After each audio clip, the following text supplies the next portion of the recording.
आज की इस खास बातचीत में स्वागत है। आज हम एक ऐसी चीज की गहराई में उतरेंगे जो बिल्कुल बुनियादी है, लेकिन शायद हमारी जिंदगी की सबसे ताकतवर चीजों में से एक है, हमारे विचार। कैसे हमारे मन में लगातार चलने वाली ये बातें हमारे कामों, हमारी आदतों और आखिरकार हमारे आने वाले कल को तय करती हैं। इसके लिए हम कुछ दिलचस्प स्रोत सामग्री, खासकर बुक 6 के कुछ अहम हिस्सों पर गौर करेंगे। हाँ बिल्कुल, ये विषय है ही इतना गहरा। देखिए, इस पूरी चर्चा का मकसद सीधा सा है, ये समझना कि हमारे जहन में जो ख्याल घूमते रहते हैं उनमें असल में कितनी शक्ति छुपी है, और फिर इस समझ का इस्तेमाल हम अपनी जिंदगी को थोड़ा और बेहतर, थोड़ा और अपनी मर्जी के मुताबिक बनाने के लिए कैसे कर सकते हैं। सही बात है, क्योंकि जानना एक बात है और उसे इस्तेमाल करना वो बिल्कुल दूसरी। हाँ, कभी सोचा है कि क्यों कोई काम शुरू करना इतना पहाड़ जैसा लगता है, या क्यों हम बिना चाहे भी अक्सर एक ही तरह की गलतियां दोहराते रहते हैं, जैसे किसी अदृश्य लीक पर चल रहे हों। हाँ बिल्कुल, ये पैटर्न बहुत आम है। हो सकता है इसका जवाब हमारे सोचने के तरीके में ही हो। चलिए इसी गुत्थी को सुलझाने की कोशिश करते हैं।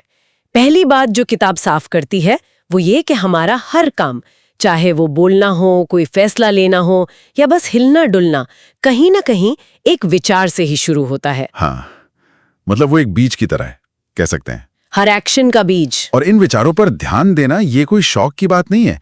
जैसा किताब कहती है, अगर हम इन्हें नजरअंदाज करते हैं तो जिंदगी एक तरह से ऑटो पायलट पर चलती है। ऑटो पायलट, हाँ, ये सही शब्द है। यानी बिना सोचे समझे बस वही पुरानी आदतें, वही पुराने पैटर्न दोहराते रहना जो शायद हमें कहीं फंसाए हुए हैं।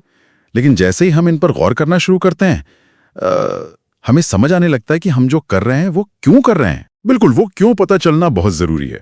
और सबसे बड़ी बात, हमें इसे बदलने की चाबी मिल जाती है ना? हाँ, और यहाँ सबसे दिलचस्प बात यह है कि कैसे सिर्फ विचार बदल देने से नतीजे बदल जाते हैं, भले ही हालात सिचुएशन वही रहे। किताब में टालमटोल का बहुत अच्छा उदाहरण दिया है। अगर मन में विचार है, अरे ये तो बहुत मुश्किल है, तो बस वहीं ब्रेक लग गया, आप शुरू ही नहीं करेंगे। हाँ बिल्कुल। लेकिन अगर उसी वक्त सोच बदल जाए, चलो अभी शुरू करता हूँ, देखता हूँ क्या होता है, तो गाड़ी आगे बढ़ जाती है। समय का भी यही मामला है।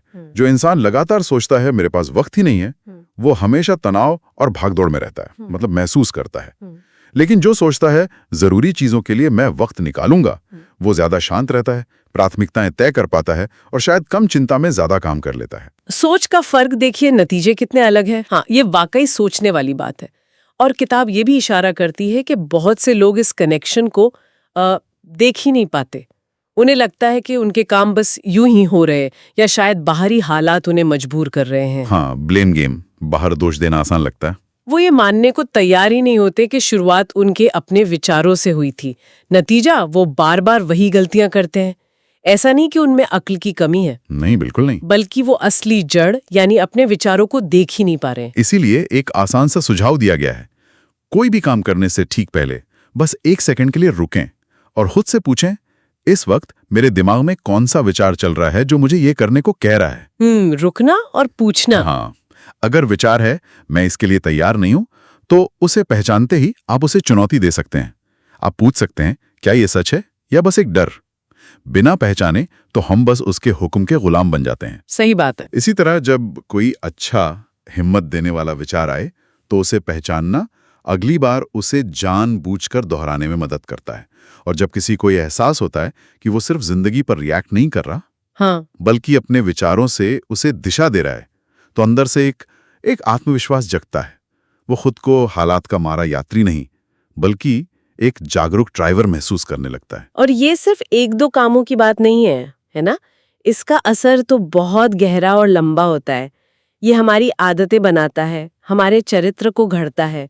सेहत का ही उदाहरण लें, कोई अगर रोज ये सोचे मैं तो कभी सेहतमंद हो ही नहीं सकती, तो उसके काम भी वैसे ही होंगे। हाँ बिल्कुल। कसरत टालना, खाने में लापरवाही, धीरे धीरे ये सोच और काम का चक्कर उसे सचमुच कमजोर बना देगा। दूसरी तरफ अगर कोई सोचता है मैं एक एक कदम उठाकर अपनी सेहत सुधार सकती हूँ, तो उसके चुनाव अलग होंगे। शायद थोड़ी सैर, थोड़ा बेहतर खाना। वक्त के साथ ये छोटे छोटे काम उसे ताकत देंगे। बिल्कुल, और रिश्तों में या किसी बहस में भी यही होता है। अगर आपका पहला विचार है यह आदमी तो मेरे खिलाफ ही है, तो आपका रवैया कैसा होगा? शायद आप डिफेंसिव हो जाएंगे, बहस करेंगे, चुप हो जाएंगे या मन में कड़वाहट पाल लेंगे। हाँ, बात बढ़ जाएगी। लेकिन अगर विचार ये हो, शायद इसका नजरिया मुझसे अलग है, तो आपका बर्ताव बदल जाता है।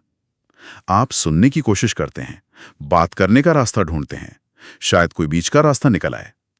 सिर्फ एक शुरुआती विचार तय कर सकता है कि बात बिगड़ेगी या बनेगी। कुछ लोगों को लगता है कि वो अपने मन की बातें छुपा सकते हैं, लेकिन किताब कहती है कि हमारे काम देर सवेर हमारे विचारों को जाहिर कर ही देते हैं।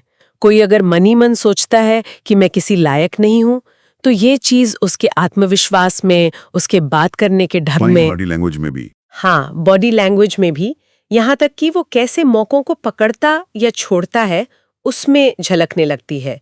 इसीलिए अगर खुद में कोई बदलाव लाना है तो उसकी शुरुआत हमेशा मन से होती है। विचार बदलें तो काम बदलेंगे, काम बदलें तो जिंदगी खुद ब खुद बदलने लगती है। इसे रोजमर्रा की जिंदगी में उतारने के लिए कुछ तरीके भी सुझाए गए हैं। एक है जर्नलिंग, मतलब दिन के आखिर में बैठकर सोचना और लिखना कि आज आपने क्या-क्या खास काम किए और उनके पीछे कौन से विचार थे। लिखना, हाँ, ये मदद कर सकता है पैटर्न देखने में। बिल्कुल, धीरे धीरे आपको पैटर्न दिखने लगेंगे। जैसे शायद आप देखें कि जब भी आपने कोई काम टाला तो उसके पीछे मैं नहीं कर सकता या ये मुश्किल है जैसा कोई विचार छिपा था।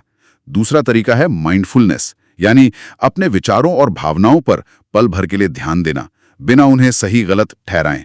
दिन में जब भी कोई फैसला लेना हो, कुछ सेकंड रुक कर पूछें, कौन सा विचार मुझे इस तरफ धकेल रहा है।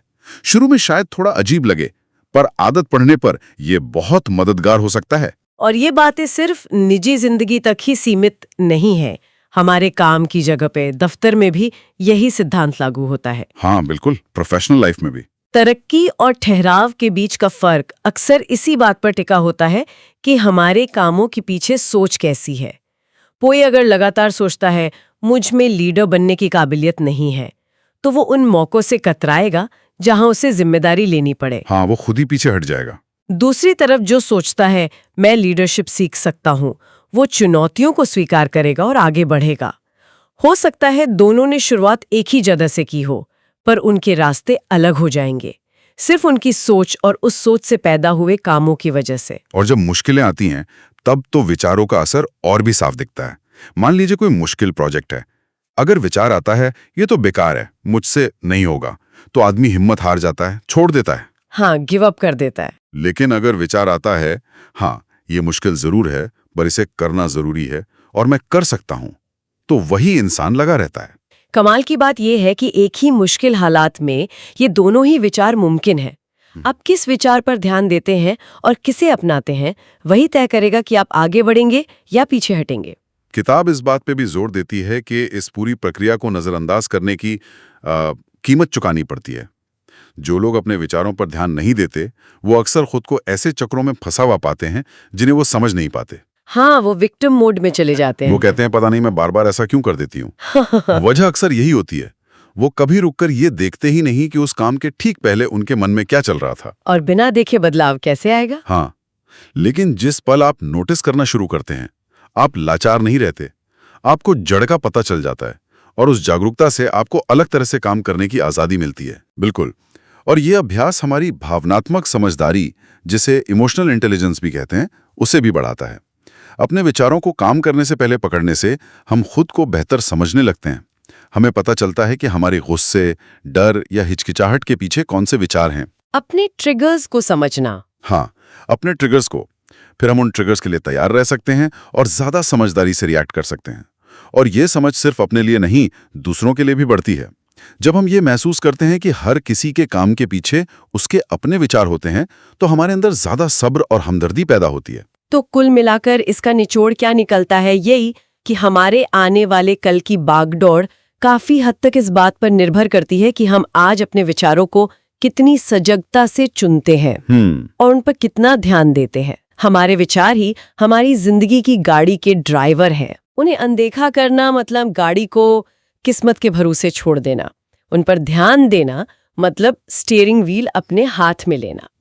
अच्छा, ये तो हुई बात कि कैसे हमारे विचार हमारे अलग अलग कामों को दिशा देते हैं, पर उन कामों का क्या जो हम इतनी बार दोहराते हैं कि वो हमारी आदत बन जाते हैं, बिना सोचे समझे होने लगते हैं। हाँ, आदतें, हैबिट्स। अब सवाल ये उठता है कि इस सोच विचार का हमारी आदतों से क्या रिश्ता है? बिल्कुल, ये अगला लॉजिकल स्टेप है।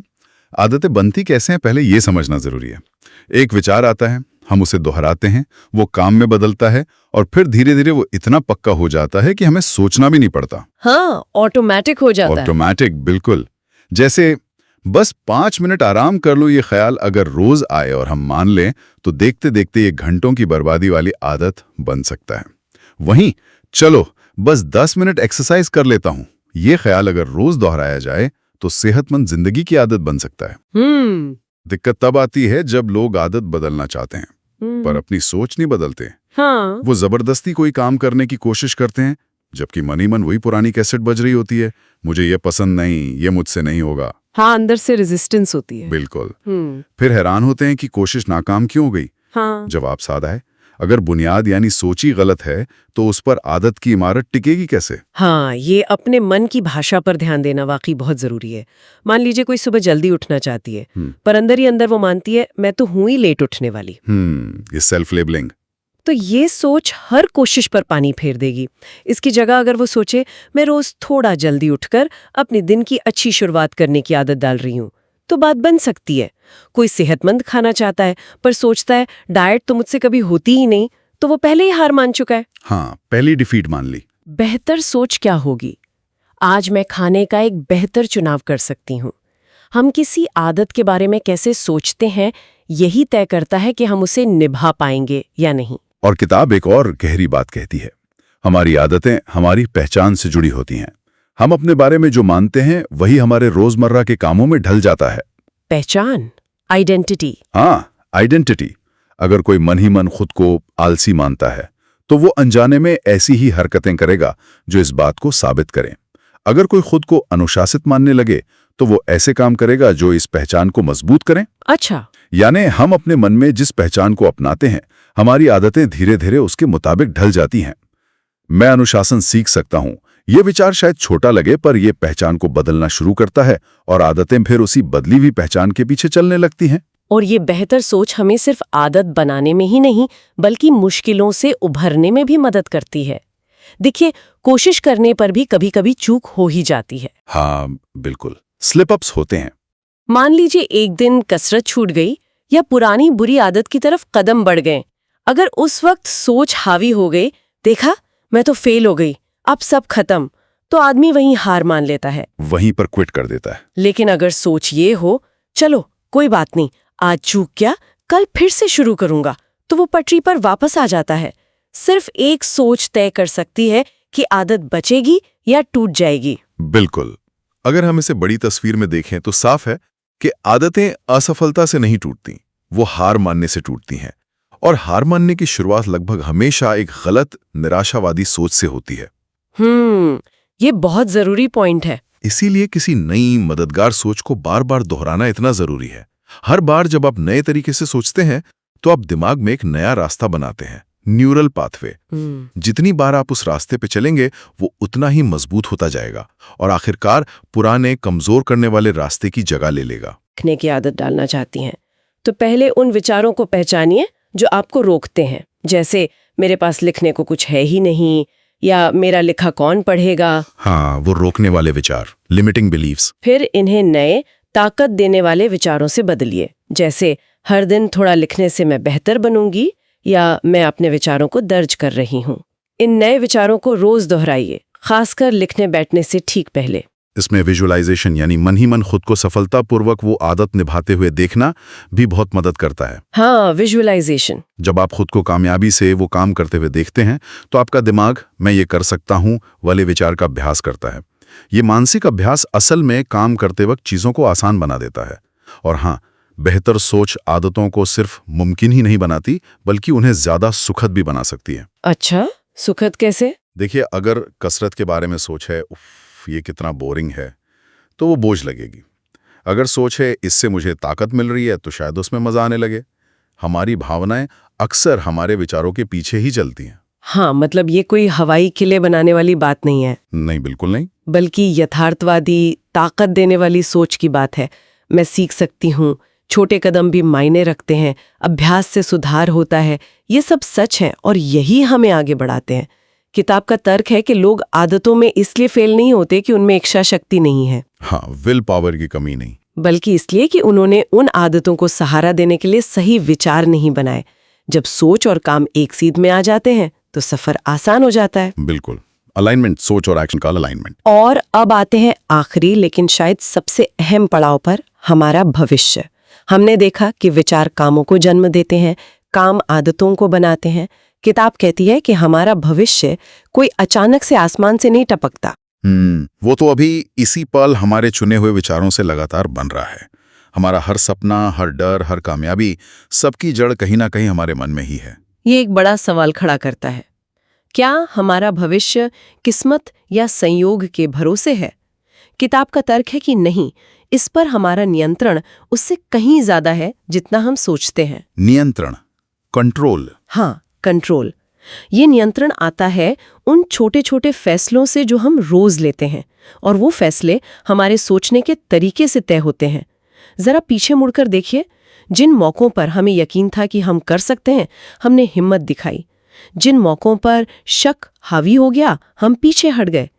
हमारे अतीत के फैसले हमारे तब के विचारों का नतीजा थे। तो आज अपने विचारों पर महारत हासिल करने का मतलब है जानबूझकर ये चुनना कि किन विचारों को मन में जगह देनी है और किन्हें बाहर का रास्ता दिखाना है। हर विचार हमारे ध्यान का हकदार नहीं होता। बिल्कुल, हमें चुनना होगा। कुछ हमें बनाते हैं, कुछ हमें तोड़ते हैं। कोई इंसान जो लगातार शक पालता है, मैं तैयार नहीं हूं, मैं कभी कामयाब नहीं हो पाऊंगी, वो भला हिम्मत वाले कदम कैसे उठाएगी? नहीं उठा पाएगा। उसका भविष्य तो शुरू होने से पहले ही सिकुड़ जाता है। इसके उलट जो इंसान मजबूत विचार पालता है, मैं काबिल हूं, मैं सीख सकती हूं, मैं रास्ता निकाल लूंगी, उसके काम अलग होते हैं। हाँ, एक्शन अलग होगा। और उसका भविष्य फैलता है क्योंकि उसकी आज की सोच दरवाजे बंद करने के बजाय खोल रही है। देखिए, विचारों पर यह महारत दो चीजें मांगती हैं। पहली, जागरूकता, यानी इस बात पर ध्यान देना कि दिमाग में चल क्या रहा है। बहानों, शंकाओं, डरों को जैसे ही वो उठें, उन्हें पकड़ना। अवेयरनेस। और दूसरी, अनुशासन, यानी उन विचारों को मानने से इनकार करना जो आपको कमजोर करते हैं, और उनकी जगह जानबूझकर उन विचारों को लाना जो आपको ताकत देते हैं। और ये काम रोज करना होता है, रोज। हाँ। इसका असर धीरे धीरे जमा होता है, क्यूमुलेटिव इफेक्ट, और यही जमा हुआ असर हमारे मुकद्दर को शक्ल देता है। पैसे बचाने की आदत का ही उदाहरण लें। जो लगातार सोचती है मैं तो कभी पैसे बचा ही नहीं सकती, वो काम भी वैसे ही करती है। लापरवाही से खर्च करना, बचत की न सोचना। हाँ, सोच ही वैसा है तो एक्शन भी वैसा ही होगा। नतीजा, भविष्य में तंगी। दूसरी तरफ जो सोचती है मैं धीरे धीरे करके रकम जोड़ सकती हूँ, उसके काम अलग होते हैं। शायद वो थोड़ा बचाती है, सोच समझकर खर्च करती है। समय के साथ उसका भविष्य ज्यादा सुरक्षित और आजाद होता है। बिल्कुल। फर्क अक्सर समझदारी या मौके का नहीं, सिर्फ सोच का होता है। एक बहुत जरूरी बात यह है कि आप शायद ये कंट्रोल न कर सकें कि आपके साथ क्या होता है। हाँ, बाहरी हालात तो हाँ, वो हमारे कंट्रोल में नहीं होते, पर आप ये हमेशा कंट्रोल कर सकते हैं कि आप उस होने वाली चीज के बारे में सोचते कैसे हैं, और यही कंट्रोल असली ताकत है। Internal control. हाँ, इंटरनल कंट्रोल। ये आपको हालात पर सिर्फ प्रतिक्रिया करने के बजाय सोच समझकर जवाब देने की ताकत देता है। ये आपको मुश्किल में हार मानने के बजाय टिके रहने की हिम्मत देता है। ये आपको बिखरने के बजाय हालात के मुताबिक ढलने की क्षमता देता है। रेजिलियंस। रेजिलियंस। तनाव के एक पल में मैं ये संभाल नहीं सकता का विचार आपको फौरन कमजोर कर देता है, जबकि मैं इसे एक एक कदम करके देखूंगा का विचार आपको शांत और स्थिर रखता है। हालात वही, पर उससे निकलने वाला नतीजा और भविष्य दोनों अलग। ये समझना जरूरी है कि मानसिकता रातों रात नहीं बदलती। नहीं, बिल्कुल नहीं। ये एक प्रोसेस है। ये उन विचारों से बनती हैं जिनका हम जानबूझकर लगातार अभ्यास करते हैं। अगर भविष्य में ज्यादा आत्मविश्वास चाहिए तो आज आत्मविश्वास वाले विचारों का अभ्यास करना होगा। किताब इसी बात पर जोर देती है कि आज इस पल में चुनने की ताकत ही हमारी आजादी का रास्ता है। हाँ, चुनाव करने की आजादी। जब हम अपने विचारों की जिम्मेदारी लेते हैं तो हम अपने भविष्य की जिम्मेदारी भी ले रहे होते हैं। फिर हम हालात को कोसना बंद कर देते हैं। और महारत का मतलब ये नहीं कि मन में कभी कमजोरी या डर आएगा ही नहीं। अच्छा, आएगा जरूर, इंसान है हम। महारत का मतलब है उन्हें आते हुए देखना, पहचानना और फिर उन्हें मानने से इनकार कर देना। उनकी जगह जानबूझकर किसी मजबूत सच्ची बात को चुनना। उन्हें नोटिस करना पर फॉलो ना करना। बिल्कुल। ये रोज का अभ्यास हमें अंदर से लचीला बनाता है और यही लचीलापन तय करता है कि हमारा भविष्य कमजोरी पर नहीं, ताकत पर बनेगा। तो किताब हमें सोचने पर मजबूर करती है। जरा रुक कर देखें, पिछले कुछ वक्त से हम अपने मन में किस तरह के विचारों को ज्यादा पाल पोस रहे हैं। आत्मचिंतन, सेल्फ रिफ्लेक्शन। क्या वो हमें उस भविष्य की तरफ ले जा रहे हैं जो हम वाकई चाहते हैं, या वो हमें वही उलझाए रखेंगे जहां हम हैं? इसका ईमानदारी से जवाब देना जरूरी है, क्योंकि वही जवाब बताएगा कि जिंदगी की गाड़ी किस दिशा में जा रही है। बिल्कुल। और भविष्य पर यह महारत हासिल करने की शुरुआत अपनी सोच में छोटी छोटी जीतों से होती है। हर बार जब आप हार मानने वाले विचार को दृढ़ता के विचार से बदलते हैं, हाँ। जब डर वाले विचार की जगह हिम्मत वाला विचार चुनते हैं, जब ये नामुमकिन है कि जगह शायद कोई रास्ता हो सोचते हैं, तो आप एक छोटी सी जीत हासिल करते हैं। ये छोटी छोटी जीतें जुड़ती जाती हैं, क्यूमुलेटिव विक्ट्रीज, और धीरे धीरे ये बदल देती हैं कि आप कौन हैं और आप क्या करने में सक्षम हैं। तो आज की इस सारी बातचीत का निचोड़ क्या है? शायद यही कि हमारे विचार उन अदृश्य धागों की तरह हैं जो हमारे कामों को दिशा देते हैं, हमारी आदतों का ताना बाना बुनते हैं, हाँ, और आखिरकार हमारे भविष्य की तस्वीर बनाते हैं। और चाबी इस बात में है कि हम आज इसी पल क्या सोच रहे हैं इस पर ध्यान दें और होशपूर्वक चुनाव करें। बिल्कुल। और अगर इसे थोड़ा और बड़े पैमाने पर देखें, तो विचारों पर महारत हासिल करना सिर्फ अच्छा सोचो वाली बात नहीं है। ये एक लगातार चलने वाला अनुशासन है। अनुशासन, डिसिप्लिन। हाँ, डिसिप्लिन, उन कमजोर करने वाले पैटर्न को पहचानना जो हमें पीछे खींचते हैं, और फिर जानबूझकर मेहनत करके उन्हें बदलना। ये एक सक्रिय प्रक्रिया है, कोई निष्क्रिय इच्छा नहीं, पैसिव विश नहीं।